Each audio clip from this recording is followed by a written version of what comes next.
മലപ്പുറം നിലമ്പൂരിൽ അമ്മായിയമ്മ മരുമകളെ വെട്ടിക്കൊന്നു. ആളെ പറ്റി അങ്ങനെ ഒറ്റ വാചകത്തിൽ പറഞ്ഞാൽ ശരിയാവില്ല, ഒരുപാട് പറയാനുണ്ട്. കുറ്റമ്പാറ സ്വദേശി സുനിൽ ബാബുവിന്റെ ഭാര്യ രജിലയാണ് കൊല്ലപ്പെട്ടത്. കീലേരി അച്ചുവേട്ടൻ എന്ത് ചെയ്യുന്നു? എന്തും ഭർത്തുമാതാവ് ശാന്ത പോലീസ് കസ്റ്റഡിയിലാണ്. ചായ കൊടുക്കുന്നതുമായി ബന്ധപ്പെട്ട തർക്കമാണ് കൊലപാതകത്തിൽ കലാശിച്ചത്. പോലീസിനും പട്ടാളത്തിനും ഞാനിന്നൊരു പേടി സ്വപ്നമാണ്. ചായ കൊടുക്കുന്നതുമായി ബന്ധപ്പെട്ട തർക്കമാണ് ഈ കൊലപാതകത്തിന് കാരണമെന്നാണ് ഇപ്പോൾ പുറത്തു വരുന്ന വാർത്തകൾ.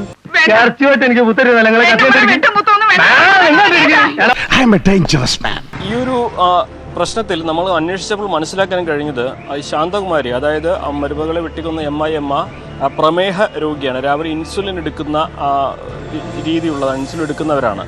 ഈ ഇൻസുലിൻ എടുത്ത ശേഷം അവർക്ക് കൃത്യസമയത്ത് ചായ കഴിക്കുന്ന ഒരു സ്വഭാവമുണ്ട്. എന്നാൽ രാവിലെ പലതവണ വിളിച്ചിട്ടും മരുമകൾ എണീക്കുകയോ ഈ ചായ കൊടുക്കുകയോ ഒന്നും ചെയ്തില്ല എന്ന വിഷയത്തിൽ പ്രകോപിതയായിട്ട് അവിടെ ഉണ്ടായിരുന്ന ഒരു വെട്ടുകത്തി കൊണ്ട് ഉറങ്ങിക്കിടന്ന മരുമകളുടെ കഴുത്തിന് അവർ വെട്ടുകയായിരുന്നു എന്നാണ് പോലീസ് പറയുന്നത്. സത്യം പറഞ്ഞ കാല് മടക്കി കരണത്തിട്ടൊരു തൊഴി വെച്ചു കൊടുക്കാൻ തോന്നി. കൊല്ലും കൊലയും കീലേരിക്ക് പുത്തരിയല്ലടാ. തുടർന്ന് ഈ സംഭവം ബഹളം കേട്ട് ആളുകൾ ഓടിയെത്തി രജലയെ ആശുപത്രിയിൽ എത്തിച്ചെങ്കിലും അവരുടെ ജീവൻ രക്ഷിക്കാനായില്ല. ഈ കുട്ടിക്ക് കാര്യമായ എന്തോ തകരാറുണ്ട്. She has some psychiatric problem. അല്പം കൂടെ തെളിച്ചു പറഞ്ഞാൽ ഭ്രാന്ത്. എന്നാലും ഉറങ്ങിക്കിടന്ന മരുമകളെയാണ് അമ്മായിയമ്മ ചായ കിട്ടാത്തതിന്റെ ദേഷ്യത്തിൽ വെട്ടിക്കൊന്നത് എന്നുള്ളതാണ് അധികം ദാരുണമായിട്ടുള്ള ഒരു സംഭവം. ഞാൻ ജീവിച്ചിരിപ്പുണ്ടെങ്കിൽ വൈകുന്നേരം കാണാം.